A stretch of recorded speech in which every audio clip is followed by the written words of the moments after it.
नमस्ते धरती तुझे नमन, शुक्रिया वायु तेरा, धन्यवाद गगन, कोश कोश का अभिनंदन, श्वास श्वास में हो चंदन। विश्व एक परिवार ने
का पथ दर्शन, अंतर मन का नव सर्जन।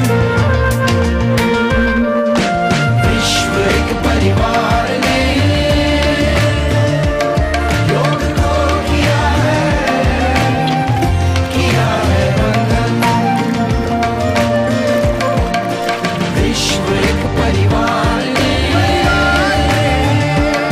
योग को किया है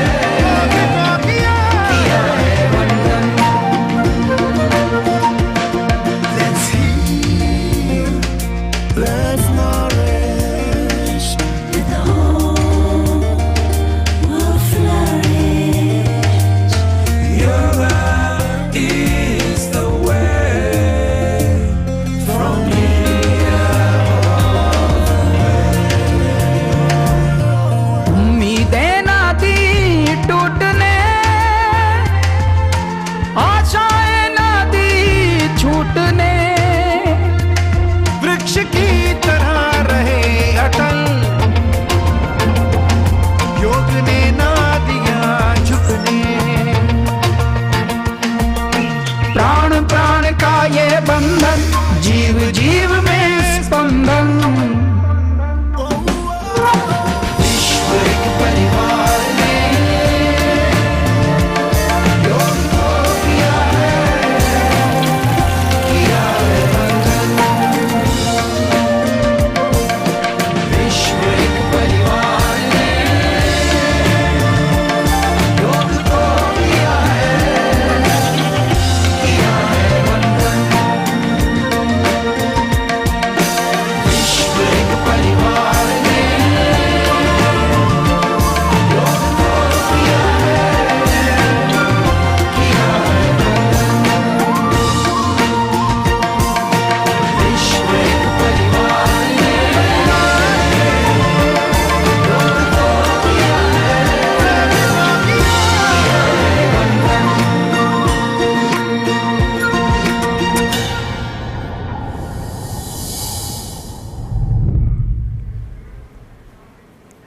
विश्व एक परिवार है और फिर चाहे योग हो या गीत संगीत, ये विश्व को जोड़ता है। उल्लेखनीय है कि 21 जून अंतर्राष्ट्रीय योग दिवस तो है ही, साथ ही अंतर्राष्ट्रीय संगीत दिवस भी है। बिल्कुल सही आपने कहा। और अभी जो विश्व एक परिवार है बात कही गई, हमारे तो परंपरा में हमेशा से कहा गया वसुदेव कुटुंबकम, यानी पूरे विश्व को हम अपना परिवार मानते हैं। और जब हम बात करते हैं माननीय प्रधानमंत्री श्री नरेंद्र मोदी जी की, तो उन्हें तो पूरा विश्व युग पुरुष के रूप में, युग दृष्टा के रूप में सम्मान करता है। उनको सुनने के लिए सदा सदा सब लोग उत्सुक रहते हैं। हमारा सौभाग्य है कि माननीय प्रधानमंत्री जी इस समय हमारे साथ हैं। हम उनसे निवेदन करेंगे संबोधन के लिए। नमस्कार। आप सभी को 7वें अंतर्राष्ट्रीय योग दिवस की बहुत बहुत शुभकामनाएं। आज जब पूरा विश्व कोरोना महामारी का मुकाबला कर रहा है तो योग उम्मीद की एक किरण भी बना हुआ है। 2 वर्ष से दुनिया भर के देशों में और भारत में भले ही बड़ा सार्वजनिक कार्यक्रम आयोजित नहीं हुआ हो, लेकिन योग दिवस के प्रति उत्साह जरा भी कम नहीं हुआ है।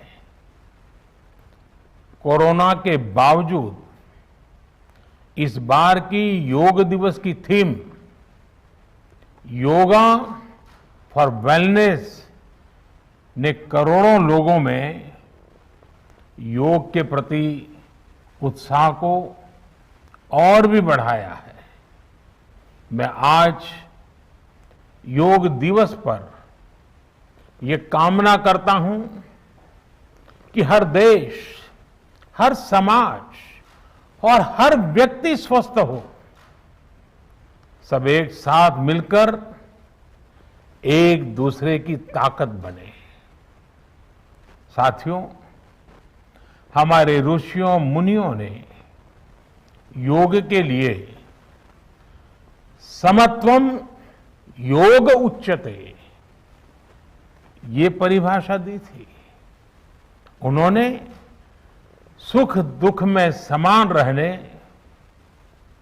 संयम को एक तरह से योग का पैरामीटर बनाया था। आज इस वैश्विक त्रासदी में योग ने इसे साबित करके दिखाया है। कोरोना के इन 1.5 वर्षों में भारत समेत कितने ही देशों ने बड़े संकट का सामना किया है। साथियों, दुनिया के अधिकांश देशों के लिए योग दिवस को उनका सदियों पुराना सांस्कृतिक पर्व नहीं है। इस मुश्किल समय में, इतनी परेशानी में लोग इसे आसानी से भूल सकते थे, इसकी उपेक्षा कर सकते थे, लेकिन इसके विपरीत लोगों में योग का उत्साह और बढ़ा है, योग से प्रेम बढ़ा है। पिछले 1.5 सालों में दुनिया के कोने कोने में लाखों नए योग साधक बने हैं। योग का जो पहला पर्याय संयम और अनुशासन को कहा गया है, सब उसे अपने जीवन में उतारने का प्रयास भी कर रहे हैं। साथियों, जब कोरोना के अदृश्य वायरस से और इस अदृश्य वायरस ने दुनिया में जब दस्तक दी थी, तब कोई भी देश साधनों से, सामर्थ्य से और मानसिक अवस्था से इसके लिए तैयार नहीं था। हम सभी ने देखा है कि ऐसे कठिन समय में योग आत्मबल का एक बड़ा माध्यम बना। योग ने लोगों में ये भरोसा बढ़ाया कि हम इस बीमारी से लड़ सकते हैं। मैं जब फ्रंटलाइन वॉरियर्स से, डॉक्टर से बात करता हूं तो मुझे बताते हैं कि कोरोना के खिलाफ लड़ाई में उन्होंने योग को भी अपना सुरक्षा कवच बनाया। डॉक्टरों ने योग से खुद को भी मजबूत किया और अपने मरीजों को जल्दी स्वस्थ करने में इसका उपयोग भी किया। और आज अस्पतालों से ऐसी कितनी तस्वीरें आती हैं जहां डॉक्टर्स, नर्सेस मरीजों को योग सिखा रहे हैं, तो कहीं मरीज अपना अनुभव साझा कर रहे हैं। प्राणायाम, अनुलोम विलोम जैसी ब्रीथिंग एक्सरसाइज है हमारे रेस्पिरेटरी सिस्टम को कितनी ताकत मिलती है, ये भी दुनिया के विशेषज्ञ खुद बता रहे हैं। साथियों, महान तमिल संत श्री तिरुवल्लुवर जी ने कहा, नोई नाडी नोई मुद्दल नाडी हदु तनिक्कुम वायनाडी वाय पच्चयल। अर्थात अगर कोई बीमारी है तो उसे डायग्नाइज करो, उसकी जड़ तक जाओ, बीमारी की वजह क्या है ये पता करो, फिर उसका इलाज सुनिश्चित करो। योग यही रास्ता दिखाता है।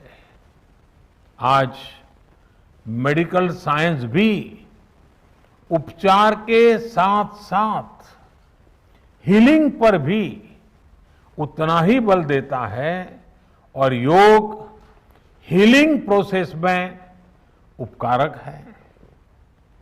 मुझे संतोष है कि आज योग के इस पहलू पर दुनिया भर में के विशेषज्ञ अनेक प्रकार के साइंटिफिक रिसर्च भी कर रहे हैं, उस पर काम कर रहे हैं।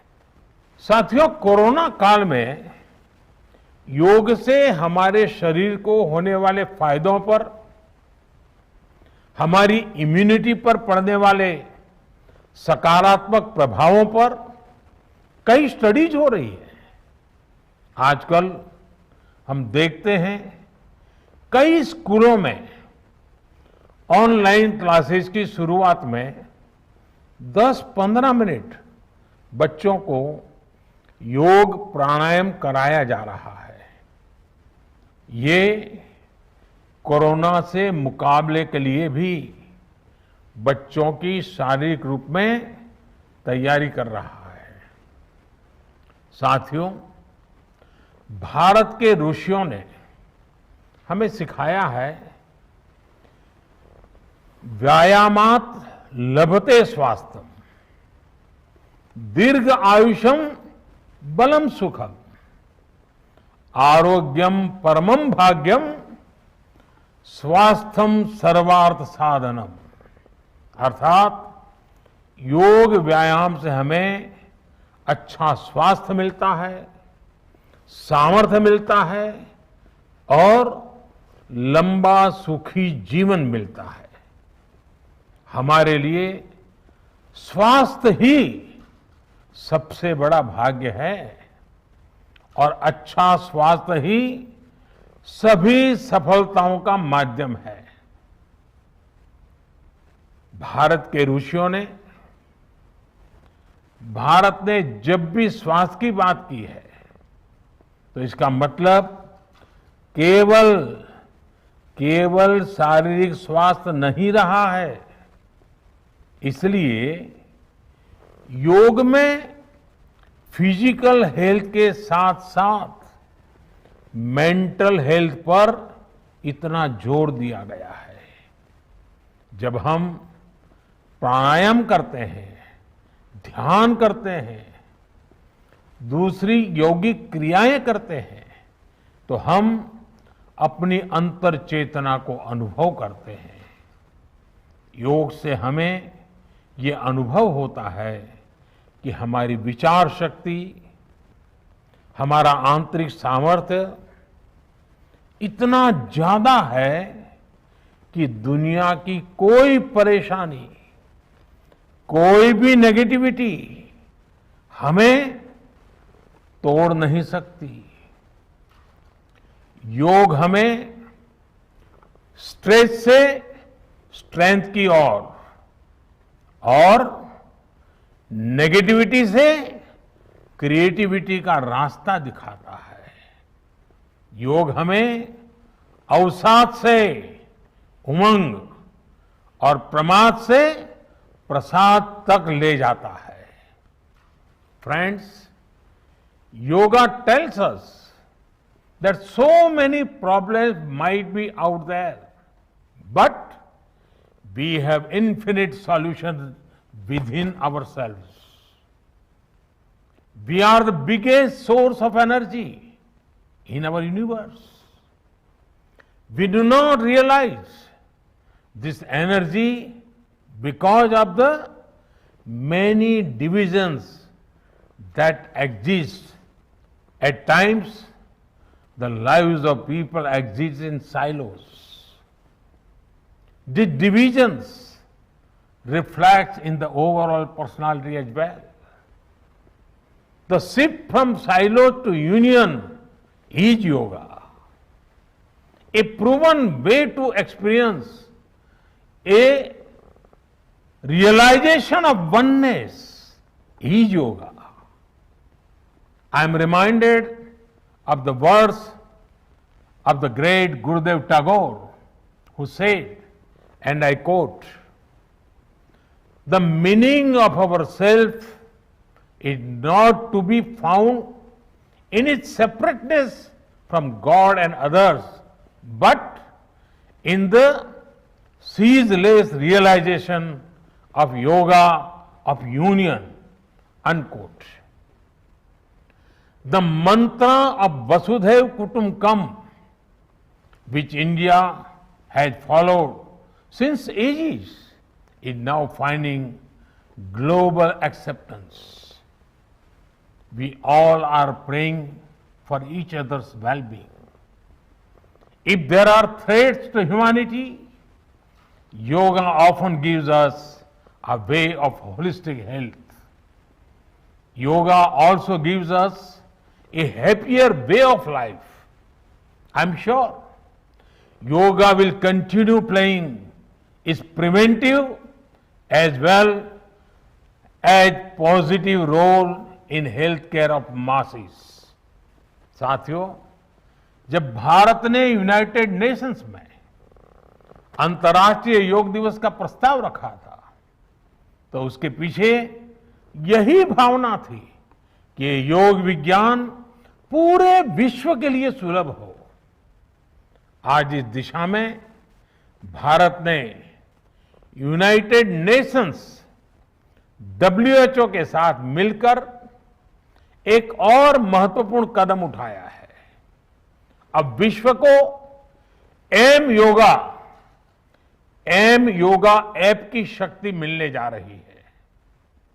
इस ऐप में कॉमन योगा प्रोटोकॉल के आधार पर योग प्रशिक्षण के कई वीडियोस दुनिया की अलग अलग भाषाओं में उपलब्ध होंगे। ये आधुनिक टेक्नोलॉजी और प्राचीन विज्ञान के फ्यूजन का भी एक बेहतरीन उदाहरण है।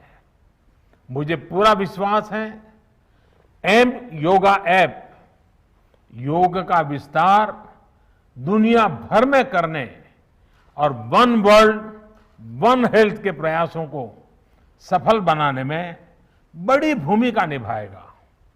साथियों, गीता में कहा गया है,